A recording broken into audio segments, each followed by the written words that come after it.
여러분 반갑습니다. 자, 저번 시간에 이어서 우리가 31번 문제부터 같이 한번 보도록 할게요. 자, 31번 인간 실수의 밑줄 주원인이라 그랬습니다. 기술 수준, 경험 수준, 훈련 수준이 미흡해 가지고 이제 우리 인간의 실수도 발생될 수 있지만 문제에서는 주원인 인간 고유의 변화성이라는 겁니다. 우리 인간은요, 심리적인 변화도 있을 수 있고 행동의 변화도 있을 수 있잖아요. 이런 것 때문에 기술 경험, 그 다음에 훈련 미숙으로 이어질 수도 있는 거거든요. 그래서 답은 4번이 된다. 주원인, 우리 인간의 어떤 변동성, 변화성, 변동성, 변화성, 인간 고유의 변화성 때문에 인간 실수가 주원인으로 된다. 이렇게 보시면 될 것 같아요. 32번과 같은 문제도 문제와 답 가볍게 보시면 돼요. 자, 통신에서 잡음 중의 일부를 제거하기 위해서 필터를 사용하였다며 어느 것의 성능을 향상시키는 것인가 라는 거거든요. 우리가 결국 뭐죠? 통신을 이용해 가지고 야라고 대답했을 때 상대방이 어떻게 됩니까? 제 말을 검출해야 되겠죠. 아, 야라고 했네. 야라고 했는데 어떻게 됩니까? 어라고 했네. 이렇게 되면 검출이 잘못된 거죠. 야, 이렇게 했을 때 어떻게 됩니까? 그거를 야라고 정확하게 판단하기 위해서는 어떤 필터를 사용하는데 엽학이라고 그럽니다. 그 사용하는 목적은 신호 검출성을 향상시키기 위해서 사용한다. 그래서 32번의 답은 4번이다. 이렇게 문제하다 가볍게 봐주시면 될 것 같고요. 자, 33번과 같은 문제가 아주 중요한 문제입니다. 청각적 자극 제시와 이에 대한 음성 가업에 대해서 갖는 양립성에 해당하는 것은, 양립성이 뭐죠? 우리 인간이 기대하는 바와 모순되지 않는 것, 즉 우리 인간이 기대하는 바와 일치하는 것이 뭐다? 양립성이라는 겁니다. 자, 양립성의 종류 중요합니다. 공간 양립성, 운동 양립성, 개념 양립성, 그 다음에 양식 양립성, 종류 일차적으로 중요하고요. 공간 양립성은 위치 또는 배열이란 단어가 나오면 뭐다? 무조건 공간 양립성입니다. 가스레인지. 그 다음에 운동 양립성, 방향이란 단어가 나오면 무조건 운동 양립성입니다. 자동차의 핸들을 우회전하기 위해서 오른쪽으로 틀면 차가 오른쪽으로 가야 되죠. 왼쪽으로 가면 우리 인간의 기대와 모순되는 것이잖아요. 그 다음에 개념 양립성은 개념적 연상이란 단어가 나오면 개념 양립성입니다. 정수기를 생각하시면 될 것 같고요. 양심 양립성은 음성과업이라는 단어, 음성과업. 그래서 전화를 얘기를 하면 어떻게 돼? 상대방은 청각적으로 말로서 들을 수 있겠죠. 이런 것이 바로 양식 양립성이다. 그렇게 보시면 될 것 같아요. 자, 중요합니다. 종류 4가지와 양립성의 종류가 4가지. 그 다음에 양립성이 뭐다? 우리 인간이 기대하는 바와 모순되지 않아야 된다. 즉 우리 인간이 기대하는 바와 일치해야 되는 게 뭐다? 양립성이다. 시험 문제입니다. 자, 34번으로 넘어갈게요. 34번도 아주 중요한 내용이죠. 작업 공간에서 부품 배치의 원칙에 따라 레이아웃을 개선하려고 할 때 부품 배치의 원칙에 해당하지 않는 것은 이렇게 되어 있습니다. 부품 배치의 원칙 암기법을 통해서 같이 한번 보도록 할게요. 자, 중요성의 원칙 할 때 중자 밑줄, 즉 중요한 순서대로 부품을 배치를 한다라는 겁니다. 사용 빈도의 원칙 할 때 사자 밑줄, 빈도, 사용되는 빈도, 횟수가 자주 사용하는, 횟수가 많은 것들부터 내 주변으로 배치를 하고요. 기능별 배치할 때 기자 밑줄, 관련된 부품을 모아서 드라이버는 드라이버, 플라이어는 플라이어, 뭐 이런 식으로, 십자 드라이버는 십자 드라이버, 일자 드라이버는 일자 드라이버, 이런 식으로. 사용 순서의 원칙 할 때 사자, 순서적으로 한다. 자주 사용하는 순서적으로 내 부품을 배치를 시켜주면 잘 찾아 쓸 수 있겠죠. 그래서 어떻게 한다? 암기법을 통해서 중사가 뭐한다? 기사 공부한다. 중사가 기사 공부한다. 또는 중사가 사기친다. 중사가 사기꾼이다. 뭐 이런 식으로 암기를 해주시면 될 것 같아요. 중사가 기사 공부한다. 그래서 34번의 답은 1번이 되겠네요. 자, 35번. 시스템에 영향을 미치는 모든 요소의 고장을, 자, 형태별 아주 중요합니다. 형태별이라는 단어가 나오면 뭐라고 했죠? FMEA라고 그랬습니다. 형태별로 분석하여 그 영향을 검토하는 분석이다라는 겁니다. 형태, 부품 하나하나의 형태를, 즉 어떠한 시스템 체계가 있다라고 봤을 때요. 자동차가 있다고 봅시다. 자동차를 하나 만들기 위해서는 또 하나의 핸들이 있고, 그 다음에 엔진이 있겠죠. 엔진, 뭐 타이어라는 형태가 있겠고, 또 이 타이어를 만들기 위해서는 그 고무 여러 가지 재질이 있겠죠. 이 부품 하나하나가 최종적으로 위험 요인이 있을 때 최종적으로 자동차에 대해 미치는 영향을 분석하는 게 FMEA인데, 예를 든다면 형태별, 부품 형태별로 분석한다. 뭐다? 형태별 FMEA. 요거만 머릿속에 기억해 주시면 될 것 같아요. 자, 36번으로 넘어가겠습니다.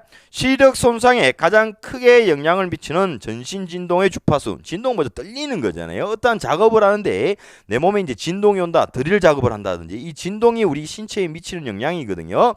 그때 시력 손상, 눈의 손상, 진동 떨림으로 인해서 시력 손상에 가장 크게 영향을 미치는 주파수는, 그래서 문제하답 가볍게 봐주시면 될 것 같아요. 10에서 25Hz, 이 주파수가요, 이 초당 10번에서 25번 움직인다라고 보시면 될 것 같아요. 그래서 답은 3번이 됩니다. 문제하답 가볍게. 37번 아주 중요한 내용이죠.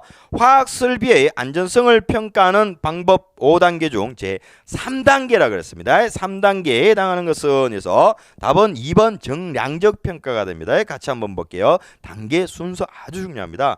자, 관계 자료의 정비 검토 할 때 간자 밑줄, 작성을 준비해야 되겠죠. 그 다음에 정성적 평가할 때 성자 밑줄, 어떠한 위험이 존재하는가를 분석하는 겁니다. 정량적 평가할 때 량자 밑줄, 어떤 위험이 존재했으면요, 그 위험 요소를 확률적으로 계산하는 게 정량적 분석입니다. 그 다음에 안전대책할 때 안전 밑줄, 정량적 평가를 결과를 해서 분석을 합니다. 분석한 결과를 가지고 뭐다? 안전대책을 설정하는 거다라고 보시면 되겠고요. 제 5단계 재평가 밑줄, 지금 안전대책을 세워가지고요, 과거에 유사한 다른 공장에서 발생하였던 안전사고를 분석했는 걸 가지고 현재 실시한 안전성 평가와 비교를 하게 되겠죠. 비교를 하는 어떤 재평가가 실시되고요. FTA에 의한 재평가, 즉 현재 안전성 평가를 평가를 했는데 그 위험도가 많이 높아요. 위험도가 많이 높은 거는 FTA로 다시 분석을 하게 된다, 이렇게 보시면 될 것 같습니다. 그래서 재평가 밑줄에서 요걸 이으면 어떻게 되느냐? 관성량은 관계자료의 정비검토, 정성적 평가, 정량적 평가는 뭐다? 안전대책, 안전을 뭐한다? 재평가한다. 이렇게 암기하면 되겠습니다. 관성량은 안전을 재평가한다. 이 순서 아주 중요한 내용입니다. 자, 그래서 답은 3단계 뭐였죠? 관성량. 그렇기 때문에 정량적 평가가 되어 있네요. 자, 38번 사후 보전에 필요한 평균 수리 시간 밑줄, 리페어, 평균 수리 시간, 즉 MTTR. 답은 4번이 되는 겁니다. 자, 우리가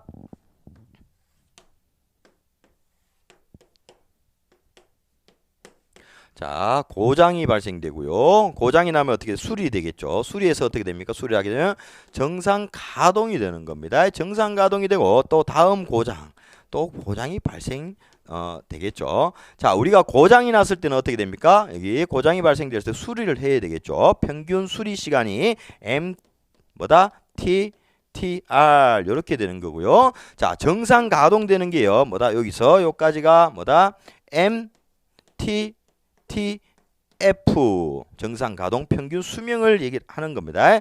MTBF는 고장에서 다음 고장까지의 요 시간을 우리가 MTBF 이렇게 얘기할 수 있는데요. 결국에는 MTBF는 MTTR 플러스 MTTF 요 두 개를 합한 것이 된다, 이렇게 보시면 될 것 같고요. 자, MTBF와 MTTF는 얘는 평균 수명이죠. 정상 가동되는 거고, 얘도 정상 가동이잖아요. 얘는 MTBF는 수리해가면서 사용하는 평균 수명이고요. MTTF는요, 수리 불가능입니다. 수리 불가능 평균 수명, 얘들은 평균 수명을 의미하고요. 평균 수명, 어떤 기계를 평균적으로 쓸 수 있는 수명을 의미하고, 그 다음에 MTTR은 평균 수리 시간을 의미한다. 그래서 답은 뭐가 된다? MTTR이 된다. 이렇게 보시면 되겠습니다. 자, 39번으로 넘어가겠습니다. 39번 아주 어려운 문제입니다. 여러분 어려운 문제인데 공식도 좀 어렵지만 문제 자체도 어렵습니다. 그래서 한번 보시고 어려우시면 문제하다 가볍게 봐주시면 될 것 같아요. 그렇지만 우리 공식 정도는 좀 알고 계시자. 왜냐면요 실기에 간혹 가다가 출제가 되고 있거든요. 자, 39번 러닝벨트 위를 일정한 속도로 걷는 사람의 배기가스를 후 뱉어내는 거잖아요. 가스를 5분간 수집한 표본을 가스 성분분석기로 조사한 결과 산소가 16%, 이산화탄소가 4% 나타났다. 후 뱉어내는 데에서 산소 16, 이산화탄소 4. 배기가스 전량을 가스 밑에 통과시킨 결과 배기량이 90리터였다. 분당 산소 소비량과 에너지가, 즉 에너지 소비량은 약 얼마인가 라고 했습니다. 자, 밑에 해설을 한번 볼게요. N은 뭐죠? 질소를 의미하는 거잖아요. N2는 뭐다? 질소를 의미하는 거고, 그 다음에 O2는 산소를 얘기하겠죠. 산소를 얘기하는 거고, CO2는 뭐다? 이산화탄소입니다. 이산화 탄소를 의미하는 거다. 그래서 흡기 밸브를 흡기는 뭐죠? 빨아들이는 거잖아요. 흡기 밸브를 부연 후 뱉어나는 걸 배기 부피를 V2 흡기 부피 빨아들이는 거요. 후 뱉는 거는 우리가 더글라스 백이라고 해서 이런 백에다 후 뱉어내면 거기에 이제 어떠한 부피를 구할 수가 있는데요. 성분을 빨아들인 거는 얼마만큼 찼는지 모르잖아요. 이 배를 잘라낼 수도 없고. 그래서 이제 구하는 공식이 흡기 부피를 구하는 공식 V1은 79분의 어떻게 100-O2 마이너스 CO2 곱하기 V2 즉 배기 부피가 된다. 그래서 구하면 분당 배기량은요 5분간 측정하니까 90이 나왔다 그랬죠. 그러면 1분당 어떻게 됩니까? 18이 나오죠. 5분의 90 하면 분당 18리터를 배기 후 뱉어낸다라고 보시면 될 것 같아요. 그래서 흡기 밸브를 구하는 V1은 79분의 100 마이너스 어떻게 됩니까? O2가 어떻게 돼요? 16%라 그랬잖아요. 16 마이너스 이산화탄소가 4 곱하기 V2 18%죠. 18하면 18.23이 되는데 여기서 산소 소비량을 구하라 그랬습니다. 또 공식 있죠. 21%에서 산소 소비가 되는 거. 들이마신 거에서 후 뱉은 거를 빼면은 어떻게 됩니까? 얼마만큼 나오겠죠. 그게 바로 산소가 얼마만큼 소비됐다. 100을 뱉었다. 후 뱉었는데 80이 나왔어요. 그러면 20%와 20이 어떻게 산소가 소비된 거잖아요. 그런 개념으로 보시면 될 것 같아요. 그래서 21% 즉 0.21 곱하기 V1이 얼마였죠? 18.23 마이너스 O2는 어떻게 됩니까? 16%였으니까 0.16 곱하기 V2 18에서 어떻게 되냐? 0.948이 나온다. 여기서 에너지가 에너지 소비량은 어떻게 되냐? 5kcal를 곱하면 된다. 그래서 4.75가 나온다. 이렇게 보시면 될 것 같아요. 그래서 전체적인 공식과 흐름만 알고 계시면 충분하게 숫자만 대입하면 푸실 수 있는 문제지만은 공식을 암기하기 참 어렵거든요. 그래서 39번과 같은 문제는 다른 거 다 하시고 후순위로 밀어서 공부를 좀 해주시면 될 것 같아요. 자, 40번으로 넘어갈게요. 톱 사상 T를 일으키는 컷셋에 해당하는 것은 이렇게 되어 있습니다. 우리가 뭐랬죠? 엔드 게이트는 가로로 가고요. OR 게이트는 세로로 가라 이렇게 얘기를 했습니다. 자, 문제에서 T는 뭐죠? A, B, C가 있는데 이건 AND 게이트입니까? OR 게이트입니까? AND 게이트죠. AND 게이트는 뭐라 그랬죠? 가로로 가라 그랬습니다. 가로로 가니까 어떻게 됩니까? T는 A, B, C 이렇게 되는 거죠. 그래서 답은 3번이 되는 거다라고 보시면 되겠습니다. 자, 그 다음 세 번째 과목 기계위험 방지 기술로 가겠습니다. 41번. 자, 보기는 기계 설비의 안전화 중 기능적 안전화와 구조의 안전화를 위해 고려해야 할 사항을 열거한 것이다. 보기 중 기능의 안전화를 위해 고려해야 할 사항에 속하는 것은 이렇게 되어 있습니다. 기능적 안전화 말 그대로 기능이 저하지 않고 안전하게 작업하는 거고요. 구조, 그 기계 구조상 저 기계 설계할 때 어떤 적절한 재료를 사용하고 충분한 강도를 가지고 신뢰성 있게 설계하는 게 구조적 안전합니다. 즉 구조적으로 신뢰성 있게 적절한 재료 강도를 하려면 어떻게 됩니까? 설계할 때 잘해야 되겠고 좋은 재료를 사용해야 되겠고 가공할 때 어떠한 결함들을 제거를 해야 되겠다. 그래서 구조의 안전화, 구조의 안전화라는 말이 나오면요. 자, 뭐가 있어야 되냐? 자, 첫 번째 설계 설계. 그 다음에 두 번째 재료. 그 다음에 세 번째 어떤 가공상의 결함, 설계의 결함, 그 다음에 재료의 결함, 가공상의 결함을 제거를 시켜줘야만 구조적으로 안전하더라라는 겁니다. 그래서 답은 뭐가 됩니까? 기능상이 안전하니까 구조의 안전한 이 세 가지니까 기역, 니은, 리얼은 어떻게 됩니까? 구조적 안전화에 포함이 되는 거네요. 그래서 41번의 답은 3번이 되는 거고요. 자, 42번으로 볼게요. 탁상용 연삭기에서 일반적으로 플랜지의 지름은 숫돌 지름의 얼마 이상이냐? 이런 문제 나오면요. 참 감사합니다 하고 맞춰줘야 되는 문제입니다. 3분의 1 이상이 되어줘야 된다. 탁상용 연삭기 한번 그려보겠습니다. 요렇게 플랜지가 있고 요렇게 숫돌이 있고 요렇게 이런 워크레스트 작업대가 있다라고 보겠습니다. 그리고 어떻게 됩니까? 이렇게 덮개가 있겠죠. 이 작업대에서 이 숫돌과의 간격은 어떻게 됩니까? 우리가 3mm 이내로 조정을 해 줘야 되고요. 이내로 조정해 줘야 되고 이 조절판과 숫돌과의 거리는 어떻게 됩니까? 10mm 이내로 조정을 해야 되고 이 플랜지의 지름은요. 숫돌 지름의 3분의 1 이상이 되어줘야 되고요. 그 다음에 어떻게 됩니까? 이런 탁상용 연삭기. 자, 또 보겠습니다. 연삭 숫돌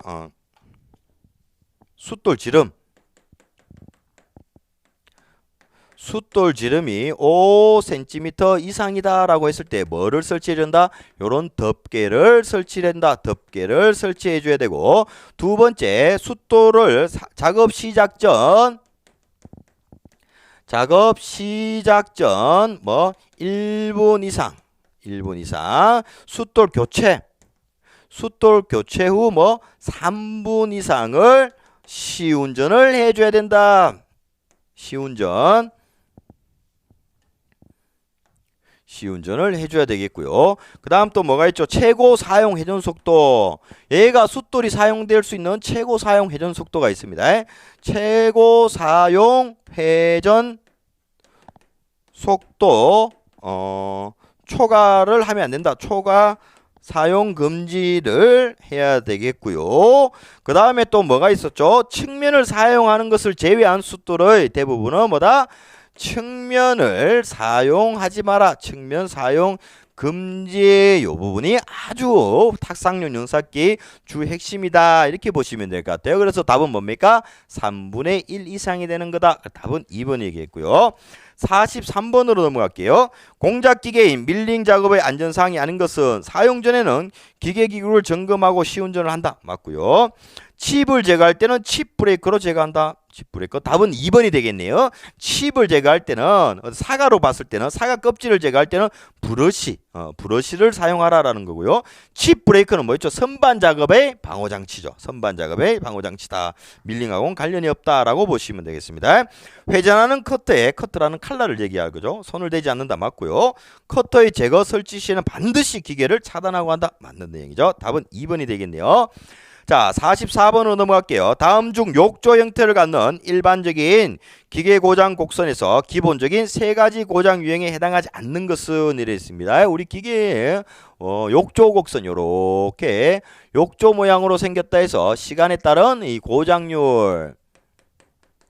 고장률인데요. 고장률 이렇게 보면요. 요게 초기 고장이 되겠고요. 요게 우발 고장이 되겠고요. 마모 고장이 되겠고요. 초기 고장은 시간에 따라서 고장률이 어떻게 됩니까? 감소하고 우발 고장은 일정하고 아주 중요한 내용입니다. 마모 고장은 증가한다. 그 다음에 문제에서 버닝, 그 다음에 디버깅,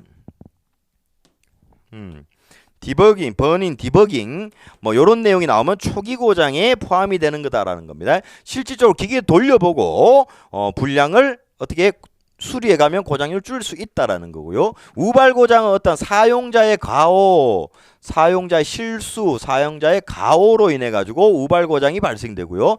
마모 고장은 말 그대로 어떠한 기계의 마모나 부식으로 인해서 고장률이 점점 증가하는 거다라고 보시면 될 것 같아요. 요 내용 중요한 단어는 뭐다?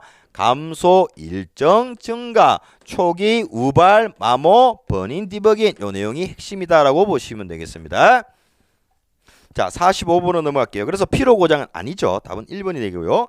45번 산업안전보건법령에 따른 안전난간의 구조 및 설치 요건에 대한 설명으로 옳은 것은 이랬습니다. 옳은 것은 안전난간 한번 볼까요? 안전난간 이렇게 있으면요.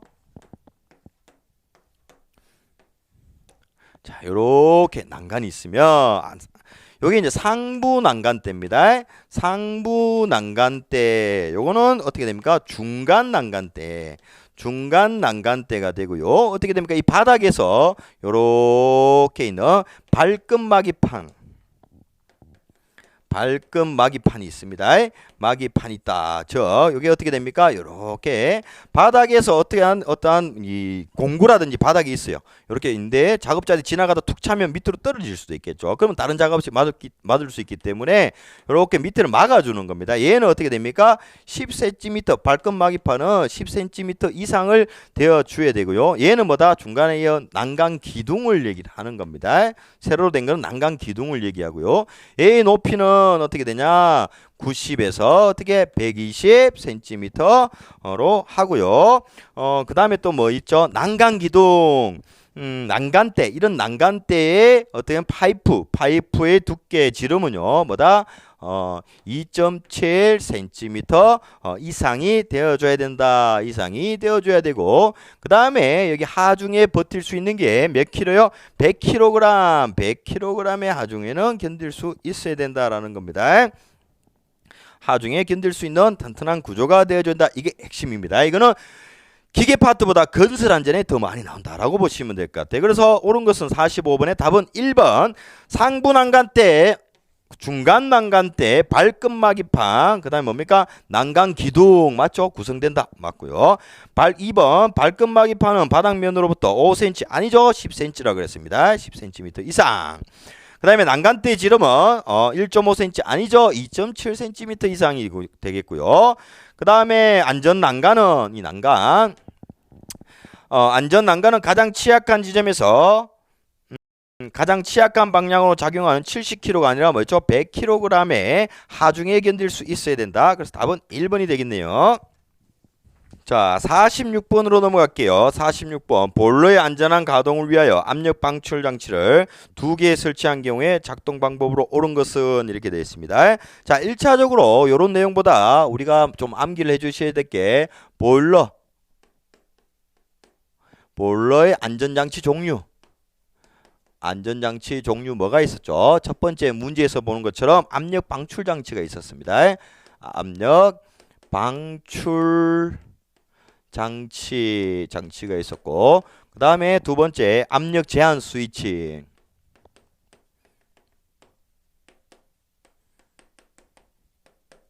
그 다음에 고조 수위 조절 장치가 있고, 그 다음에 네 번째 화형 검출기가 있었다. 화염 검출기 아주 중요한 내용입니다. 요게 1차적으로 가장 중요하고요. 압력 방출 장치는 뭐다? 2개를 설치할 때에는 최고 사용 압력 이하에서 1개가 작동되고, 그 다음에 다른 하나는 1.05배 이하에서 작동을 해줘야 되고, 매년 1년에 1회 이상 교정을 봐야 되고, 교정된 뒤에는 뭐다? 납으로 봉인해 줘야 된다. 그것까지 중요한 내용입니다. 아주 중요한 내용이죠. 그래서 답은 2번이 되죠. 최고 사용 압력 이하에서 1개 작동하고, 다른 것은 어떻게 됩니까? 1.05배 이하에서 작동한다. 자, 47번으로 넘어갈게요. 크레인에서 훅거리용 와이어로프 등이 훅으로부터 벗겨지는 것을 방지하기 위해서 사용하는 방호장치는, 이거는 뭐 나오면 이제 맞춰야 됩니다. 해지 장치죠. 이렇게 와이어가 있을 때 요렇게 훅이 있으면요, 요렇게 이제 물 걸겠죠. 그러면 이 줄이 이렇게 빠질 수 있으니까 요렇게 훅 해지 장치가 있습니다. 얘를 눌러야만 와이어를 걸 수 있고요. 얘를 이 걸린 와이어를 빼려면 얘를 눌러서 밖으로 빼야 된다. 이게 훅 해지 장치다라고 보시면 되겠습니다. 자, 48번 프레스 및 전단기에서 양수 조작식이라고 그랬습니다. 양수 조작식 방호장치 누름 버튼의 상호간 최소 내측거리는 뭐죠? 300mm. 이거는 이제는 나오면 틀리면 안 돼요. 무조건 내측거리 300. 기준은 뭐다? 외측거리가 아니라 버튼의 내측거리를 기준으로 한다. 얼마? 300mm 이상. 300mm 이상이니까 30cm 이상이 되겠죠. 아주 중요한 내용이죠. 49번 다음 중 드릴 작업에 있어서 공작물을 고정하는 방법으로 가장 적절하지 않은 것은 했습니다. 1번 작은 공작물은 바이스로 고정한다. 맞고요. 작고 길쭉한 공작물은 플라이어로 고정한다. 아닙니다. 바이스로 고정해야 됩니다. 플라이어는 잡고 있어야 되는 거요. 고정이 하는 거 아닙니다. 플라이어. 바이스는요 이렇게 돌려서 꽉 조아주는 거지만 바이스는 일종의 벤치라 그럽니까? 펜치의 일종입니다. 그렇기 때문에 이제 잡고 있어야 되는 거기 때문에 답은 2번이 되는 겁니다. 바이스로 고정을 해야 된다. 50번으로 넘어갈게요. 이동식 크레인과 관련된 용어의 설명 중 옳지 않은 것은 이렇게 되어 있습니다. 답은 4번. 50번 같은 문제는 문제하다 간단하게 보시면 된다. 자, 파단 하중이라면 줄거리용 관계를 가지고 안전율을 고려하여 수직으로 매달을 수 있는 최대 무게. 파단은 뭐죠? 끊어지는 거잖아요. 파단될 때 끊어질 때까지의 견딜 수 있는 최대 하중이 뭐다? 파단 하중입니다. 매달 수 있는 최대 무게가 아니라 파단될 때 끊어질 때까지 견딜 수 있는 최대 하중이 뭐다? 파단 하중이다. 이렇게 보시면 되겠습니다. 그래서 답은 4번이 되겠고요. 자, 51번도 아주 중요한 내용입니다. 자, 프레스 금형의 설치 및 조정 시 슬라이드 불시 하강을 방지하기 위해서 설치해야 되는 겁니다. 안전블록. 이제 51번과 같은 문제 나오면 틀리면 안 됩니다. 프레스 기기에서 어떠한 금형을요 뭐한다? 설치하게 되겠죠. 부착하게 되겠죠. 설치하는 게 부착이죠. 부착한다든지 해체하다든지 위치를 조정한다든지 할 때 조정을 할 때는 어떤 불시 작동을 방지하기 위해서 뭐를 설치해야 된다? 안전블록을 설치해야 된다라는 겁니다. 안전블록을 설치해 줘야 된다. 그래서 답은 4번이 되겠고요. 52번과 같은 문제도 문제하다 가볍게 봐주시는 겁니다. 자, 프레스 방호 장치 중 가드식 뭐죠? 문을 닫아야만 작동되고 작동 중에 문이 열리지 않는 거죠. 가드식 방호장치의 구조 및 선정 조건에 대한 설명으로 옳지 않은 것은 자, 미동 행정에서는 작업자 안전을 위해 가드를 개방할 수 없는 구조로 한다. 아닙니다. 미동 행정에서는 가드를 개방할 수 있어야만 작업의 편의성이 좋다라고 보시면 될 것 같아요. 미동 행정이라는 건요, 이런 푸시 버튼을 누르고 있을 때만 슬라이드가 아래 위로 움직이고요. 푸시 버튼을 딱 떼는 순간 슬라이드는 멈춘다, 즉 정지하게 되는 게 미동 행정이라고 보시면 되는데요. 어떠한 금형을 부착한다든지 해체한다든지 조정할 때에 이제 사용하는 게 이제 미동 행정이다라고 보시면 될 것 같아요. 그러니까 이런 부착, 해체, 조정을 할 때는 어떻게 되면 안전 블록을 설치를 해주고요. 이런 미동 행정을 할 때는 뭐다? 가드를 열어준다, 개방할 수 있는 것이 작업성이 조금 좋다, 이렇게 보시면 될 것 같습니다. 그래서 52번의 답은 1번. 자, 53번 아주 중요한 내용이네요. 다음은 지게차의 헤드가드에 관한 기준이다. 갈로 안에 들어갈 내용으로 옳은 것은 지게차 사용 시 하물 낙하 위험의 방호장치 조치사항으로 헤드가드를 갖춰야 한다. 그 강도는 지게차 최대 하중의 몇 배요? 2배. 2배 값의 등분포 정하중에 견딜 수 있어야 하고 단 그 값이 4톤 이상이 넘는 거에서는 4톤으로 한다라는 겁니다. 지게차 헤드가드는 뭐죠? 헤드는 머리잖아요. 위에 머리를 보호하는 위쪽을 얘기를 하는 겁니다. 자동차로 치면 천장을 얘기를 하게 되겠죠. 헤드가드는 저 숫자 2배, 4배, 2톤 2배 값 4톤으로 한다. 중요하고요. 상부 틀의 각 개구의 폭도는 길이는 어떻게 되냐? 이런 헤드가드가 있을 때요, 머리 부분이 있을 때 요런 넓이, 구멍이 있을 때는 얘들을 16cm 미만으로 한다. 즉 어떠한 물체가 이 안에 떨어져도 통과시키지 않도록 하기 위해서다라고 보시면 될 것 같고요. 운전자가 앉아서 조작하거나 서서 조작하는 지게차의 헤드가드는 한국 산업 표준에서 정하는 높이 기준 이상이어야 된다라는 건데요. 자, 좌식 앉아서 하는 거다라고 보시겠습니다. 앉아서 하면 자, 요렇게 이런 의자가 있을 때 헤드가드 하면에서 의자 윗면에서 헤드가드 하면까지는 0.903m 이상이 되어줘야 된다라는 거고요. 0.903 입식입니다. 서서 하는 이 작업 헤드가드 윗면이 되겠고 작업 밑면이 되겠죠. 운전자의 바닥면은 얘는 뭐다? 1.88m 이상이 되어줘야 된다. 이런 내용입니다. 자, 54번 다 넘어갈게요. 다음 중 보일러의 폭발 사고 예방을 위한 장치로 가장 거리가 먼 것은 압력 제한 스위치, 압력 방출 장치, 고조수위 조절 장치죠. 답은 3번이 되겠네요. 하연 검출기. 답은 3번 고조수위 고정 장치가 아니라 조절을 할 수 있어야 됩니다. 조절 장치. 55번 산업안전보건법령상 회전 중인 연사 숫돌의 지름이 최소 얼마 이상인 경우로서 근로자에게 위험을 미칠 우려가 있는 경우에 부위를 덮개를 설치해야 되는가? 앞에서 했죠? 좀 지워버렸네요. 연사 숫돌이 어떻게 됩니까? 지름이 5cm 이상일 때는 덮개를 설치를 하고 작업 시작 전 어떻게 1분 이상 숫돌을 교체하는 후에는 3분 이상 시운전을 하고 최고 사용 회전 속도를 초과해서 사용을 하지 말고 그 다음에 어떻게 됩니까? 측면을 사용하는 것을 제외하고는 측면 사용 금지하라 이렇게 설명을 드렸죠. 그래서 5cm. 자, 56번 프레스 작업 시 금형의 파손을 방지하기 위한 조치 내용 중 틀린 것은 56번과 같은 문제도요. 문제와 답 가볍게 봐주시는 겁니다. 답은 3번이 되는데요. 금형에 사용하는 스프링은 인장형을 사용한다라는 겁니다. 인장형요. 스프링이 이게 스프링은요. 하중을 가하는 방향에 의해서 인장 스프링과 압축 스프링이 누르는 거예요. 누르는 거고 인장 스프링 쭉 늘리는 게 인장 스프링이다라고 보시면 될 것 같아요. 그래서 인장 스프링이 아니라 압축 스프링을 사용해야 된다. 어떠한 압축력이 저항하는 힘을 가진 스프링, 즉 코일 스프링이 이제 대표적인 거다 이렇게 보시면 될 것 같아요. 그래서 문제하다 가볍게 보시는 겁니다. 인장 늘어나는 게 아니고 압축되는 압축형을 사용한다. 그 다음에 57번 57번도 문제와 답 가볍게 봐주시는 내용입니다. 산업용 로봇에 지워지지 않는 방법으로 반드시 표시해야 하는 항목이 있는데 다음 중 이에 속하지 않는 것은 이래서 답은 2번이 됩니다. 머니퓰레이터 즉 매니퓰레이터의 회전 반경은 표시하지 않아도 된다. 매니퓰레이터라는 말은 인간의 팔이나 손과 같은 겁니다. 찝는 거 이렇게 움직이죠. 이 부분을 매니퓰레이터다라고 보시면 될 것 같아요. 답은 2번이 됩니다. 자, 58번 아주 중요한 내용이 되겠는데요. 급정지 기구가 있는 일행정 프레스의 광전자식이라 그랬습니다. 광전자식 방호 장치에서 광선의 신체 일부가 감지된 후부터 감지됐어요.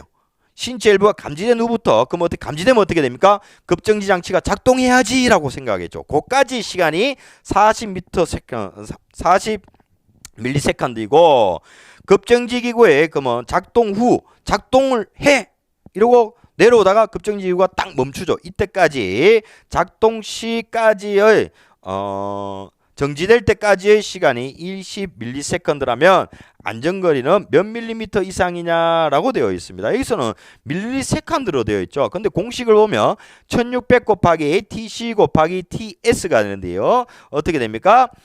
감지된 후부터 급정지 기구의 작동 시까지의 시간 요게 뭐죠? TC가 되는 거고요. 그 다음에 급정지 기구의 작동 후부터 프레스가 정지될 때까지의 시간 이게 TS가 되는데 단위가 초단위입니다. 초. 그렇죠? 단위가 초단위이기 때문에 밀리세컨드를 초단위로 바꿔줘야 되겠죠. 예를 한번 볼게요. 40밀리세컨드를 초단위로 바꿔준다. 없어져야 되는 게 밑으로 가겠고 자 1초는 1000밀리세컨드다. 이렇게 보시면 될 것 같아요. 그래서 없어져 지워져 결국에는 뭐다? 얘를 하면 어떻게 되냐? 0.04초 이렇게 되는 겁니다. 0.04초. 그러면 20ms 한번 볼까요? 20ms도 어떻게 됩니까? 초로 바꿔줘야 돼. 바꿔줘야 되는 게 밑에 없어져야 되는 밀리세컨드가 되겠죠. 1초는 뭐다? 1000ms. 이렇게 하면 없어지겠죠. 결국에는 0.02초가 되는 겁니다. 0.02초. 그래서 1600 곱하기 0.04 플러스 0.02 하면 96mm. 단위를 잘 보셔야 된다라는 겁니다. 그래서 답은 58번에 1번이 되겠네요. 아니죠. 58번에 4번이네요. 96이 되겠네요. 60이 아니고 제가 숫자를 거꾸로 봤어요. 자, 59번으로 넘어갈게요. 59번도 아주 중요한 내용의 문제죠. 롤러의 위험점 전방액. 자, 개구부 간격이 16.5다. 즉 Y를 의미하겠네. Y. 설치하고자 한다면 개구부에서 위험점까지의 거리는 얼마냐? X를 구하라 라는 건데요. x를 구하라. 우리가 전동체가 아니다라고 돼 있죠. 전동체가 아닌 경우 위험점 간이거니 y는 6 플러스 0.15x 이렇게 되는데요. 이 y는 한번 그림을 한번 그려볼까요? 이 롤러가 이렇게 되어 있으면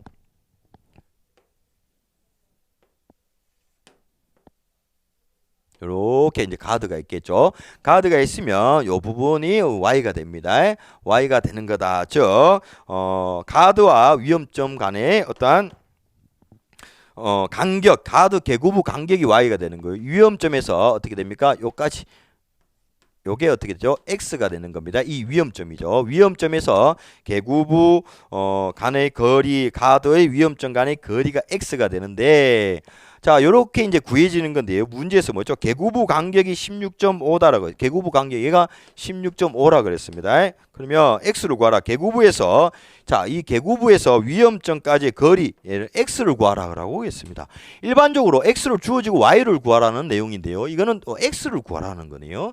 그럼 x를 단위를 변환해 볼게요. 얘를 어떻게 됩니까? 변환하면 얘를 밑으로 가지고 올게요. 밑으로 가지고 y는 6 플러스 0.15 x가 되겠죠. 6을 옆으로 넘기면 y 마이너스 6은 0.15x 이렇게 되겠죠. 그럼 x는 양변에 0.15로 나눠주면은 어떻게 됩니까? x는 결국에 0.15분의 y 마이너스 6 이렇게 되겠네요. 그러면 얘는 어떻게 되냐? x는 0.15분의 y가 얼마입니까? 16.5 마이너스 6 이렇게 되겠네요. 그러면 어떻게 됩니까? 답은 70mm가 된다. 이렇게 보시면 될 것 같습니다. 그래서 답은 1번이 되겠습니다. 자, 6번 산업안전보건 법령에 따라 컨베이어 작업 시작 전 점검 사항 중 틀린 것은 이렇게 되어 있습니다. 컨베이어 작업 시작 전 점검 사항 암기법을 통해서 같이 한번 해보도록 할게요. 자, 원동기 할 때 원자 밑줄, 이탈 등 할 때 이자 밑줄, 비상정지 할 때 비자, 원동기 할 때 원자 이렇게 해서 얘는 뭐다? 원이가 뭐한다? 원비 마신다. 원비 마신다. 원이가 원비 마신다. 원이 원비 찾으면 없는 게 뭐죠? 답은 3번이 되겠네요. 가부와 방지장치. 답은 3번이 된다. 이런 암기법을 통해서 여러분 봐주시면 될 것 같아요. 자, 이번 시간에도 여기서 마무리를 짓도록 그렇게 할게요. 자, 여러분 집중적으로 봐줘야 될 문제야 답만 가볍게 봐주셔야 될 문제. 이번 시간에도 그렇게 골라서 한번 같이 한번 해보도록 그렇게 같이 한번 해봤습니다. 자, 이번 시간에도 고생 많으셨고요. 화이팅 하십시오. 다음 시간에 뵙도록 하겠습니다. 자, 여러분 수고하셨습니다.